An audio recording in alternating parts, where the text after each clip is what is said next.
শরীর হওয়ার জন্য ধন্যবাদ জানাচ্ছি। আমরা যে বিষয়গুলো মৌলিকভাবে অ্যাড্রেস করব সেটা হচ্ছে সিটি কর্পোরেশন এবং জেলা পরিষদে যে অন্যায়ভাবে প্রশাসন নিয়োগের যে সরকার সিদ্ধান্ত নিয়েছে, আমরা এটা তীব্র প্রতিবাদ জানাচ্ছি এবং আমরা মনে করি যে এটা গণতান্ত্রিক রীতিকে ব্রেক করে সরকার এই কাজটা করেছে। আপনারা অবহিত আছেন যে গত 22 ফেব্রুয়ারি সরকারের স্থানীয় সরকার বিভাগের পক্ষ থেকে 6টি সিটি কর্পোরেশনে প্রশাসক নিয়োগ করা হয়েছে এবং 14 মার্চ 5টি সিটি কর্পোরেশনে প্রশাসক নিয়োগ করা হয়েছে। আপনারা জানেন, ইফতার মাহফিলে দাওয়াতের জন্য আমি কিন্তু স্থানীয় সরকার মন্ত্রীর বাসায় গিয়েছিলাম, দাওয়াত দিয়েছি। ওদিন আলোচনায় আমরা বুঝতে পেরেছি যে খুব শীঘ্রই স্থানীয় সরকার নির্বাচন অনুষ্ঠিত হতে যাচ্ছে। আলাপচারিতে এটাই বোঝা গেছে। কিন্তু আমরা এখন দেখতে পাচ্ছি যে জাতীয় নির্বাচন অনুষ্ঠিত হওয়ার পর জনগণের প্রত্যাশা যে স্থানীয় নির্বাচন স্বাভাবিকভাবে হবে, কিন্তু সরকার স্থানীয় নির্বাচনের দিকে না গিয়ে 22 তারিখে 6টি এবং 14 তারিখে 5টিতে প্রশাসক নিয়োগ করেছে। এই প্রশাসক কারা? যারা তাদের দলীয় নেতা, যারা নির্বাচনে হেরেছে। যেমন শফিকুল ইসলাম মিন্টু, তিনি ঢাকা সিটির 15 নম্বর আসনে নির্বাচনে হেরেছেন, তাকে প্রশাসক নিয়োগ করে। এরপর আমরা দেখি নজরুল ইসলাম মঞ্জু খুলনা, উনি একটি আসনে হেরেছেন। হার জিত আছে। আমরা ব্যক্তিকে টার্গেট করে কথা বলছি না, আমাদের কথা হচ্ছে গণতান্ত্রিক ধারাবাহিকতার উপর সরকার আঘাত করেছে। সরকার অপেক্ষা করতে পারত, কারণ গত 17 বছরে 18 বছর যে আমরা আন্দোলন সংগ্রাম করেছি গণতান্ত্রিক প্রক্রিয়াকে সমুন্নত রাখার জন্য, ফ্যাসিস্টদের বিরুদ্ধে যে সমস্ত বিষয়গুলো আমরা তুলে ধরেছিলাম, সেটারই একটা হচ্ছে যে জনগণের মতামতকে তোয়াক্কা না করে দলীয় চিন্তায় চেতনায় দলীয় লোক বসানোর জন্য সিদ্ধান্ত গ্রহণ করা। সরকার 6টি সিটি কর্পোরেশন, পরে 5টি সিটি কর্পোরেশনের এই নিয়োগ দিয়ে আমরা মনে করি যে জনগণের মতামত এবং জুলাইয়ের যে স্পিড, এটাকে সরকার অবজ্ঞা প্রদর্শন করেছে। সম্মানিত ভাই সব, 15 মার্চ 2026 তারিখে 42টি জেলা পরিষদ প্রশাসক নিয়োগের সরকার ঘোষণা দিয়েছে। আপনারা জানেন, জামাত ইসলামী 7টি জেলায় নিরঙ্কুশ বিজয় লাভ করেছে এবং 6টি জেলায় একটি আসন ছাড়া, যেখানে 3 সেখানে 2, যেখানে 2 আসন পেয়েছে।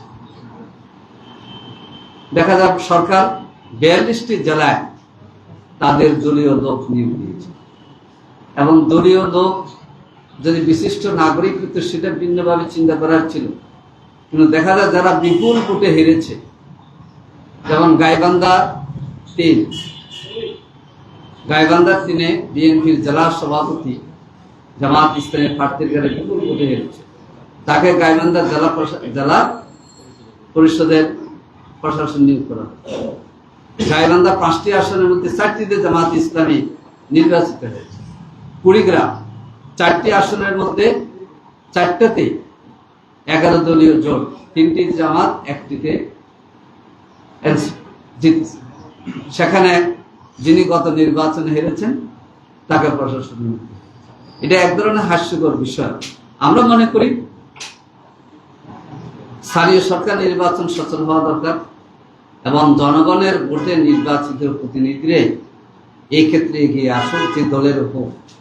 এই ক্ষেত্রে সরকার নিজেদের দলের সুবিধা নেওয়ার জন্য নিজেদের দলের লোকদেরকে আগে থেকে পরিচিত করে এবং মাঠে ভিন্ন একটা অবস্থা তৈরি করার জন্য এই জাতীয় কাজটা করেছে, যেটা একটা গভীর কাজ হয়েছে, যেটা গণতন্ত্রের আচরণের ক্ষেত্রে তারা সে ধরনের ভূমিকার পরিচয় দিতে পারেনি। সম্মানিত সাংবাদিক বন্ধুগণ, এরপরে আমরা দেখতে পাচ্ছি গতকাল বাংলাদেশের 7টি বিশ্ববিদ্যালয় ঢাকা, রাজশাহী, চট্টগ্রাম সহ ভাইস চ্যান্সেলর পরিবর্তন করা হয়েছে। উচ্চ শিক্ষা অধিদপ্তরের ক্ষেত্রে ইউজিসির চেয়ারম্যান পরিবর্তন করা হয়েছে। আমরা যদি বুঝতে পারতাম যে তাদের কোনো ধরনের যোগ্যতার ঘাটতি, এই কারণটা যদি আমাদেরকে বুঝাতে পারতো তাহলে আমরা মেনে নিতাম। কিন্তু আমরা মনে করি অন্তর্বর্তীকালীন সরকার অনেকগুলো যাচাই বাছাই করে যোগ্য লোকদেরকে বিশ্ববিদ্যালয় ভাইস চ্যান্সেলর হিসেবে নিয়োগ দিয়েছে। সময়ের পরিবর্তনে পরিবর্তন হবে, এক্ষেত্রে আমাদের ভিন্নতা নাই, কিন্তু আপনার পদত্যাগ করিয়ে দলীয় লোকদেরকে বসাইতে হবে, যিনি গত নির্বাচনে প্রার্থী হওয়ার জন্য ক্যাম্পিং করেছেন, পোস্টার করেছেন, দলীয় নেতাদের সাথে মিটিং করেছেন, তাকে বাংলাদেশের সর্বোচ্চ বিদ্যাপীঠের ঢাকা বিশ্ববিদ্যালয়ের ভাইস চ্যান্সেলর করা হয়েছে। এটার অর্থ হচ্ছে দলীয় লোকদেরকে, দলান্তরদেরকে আজকে পোস্টিং দিয়ে খুশি করার জন্য সরকার ব্যবস্থা নিয়েছে, যেটা নির্দলীয়, যেটা জুলাইয়ের যে স্পিরিট ছিল মেধা না কোটা, মেধার ভিত্তিতে বিশ্ববিদ্যালয়ের ভাইস চ্যান্সেলর নিয়োগ হবে, আমরা চাই। দলীয় পরিচিতি আর একেবারে দলের সদস্য হওয়া, কেউ দলের সমর্থক হইতে পারে, কিন্তু যারা দলের প্রতিনিধিত্ব করেছে,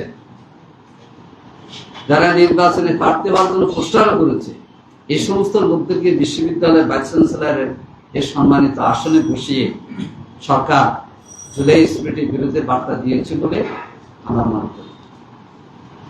এরপরে আরেকটি বিষয় আপনাদের নজরে আনতে চাই, সেটা হচ্ছে গত 25শে ফেব্রুয়ারি বাংলাদেশ ব্যাংকের যে গভর্নর আহসান এস মনসুর ছিলেন, তাকে সরিয়েও জনাব মোশতাকুর রহমান নামে একজন ব্যবসায়ীকে বাংলাদেশ ব্যাংকের গভর্নর নিয়োগ দেওয়া হয়েছে। যে নজির কোন ব্যবসায়ী বাংলাদেশ ব্যাংকের গভর্নর অতীত হয়নি, যেটা নাগরিকদের মধ্যে এবং শিক্ষিতদের মধ্যে যারা বিবেচনা ব্যাংক পরিচালনা দক্ষ, তাদেরকেই অতীতে বাংলাদেশ ব্যাংকের গভর্নর করা হয়েছে, কিন্তু জোর করে তাকে একদিনের মধ্যে উঠিয়ে সেখানে জনাব মুশতাক সাহেবকে নিয়োগ দেওয়া হয়েছিল। আমরা এটারও নিন্দা জানাই। আজকে মূলত এই 3টি বিষয় আপনাদের সামনে উপস্থাপনের জন্যই আমরা আপনাদের দেখেছি।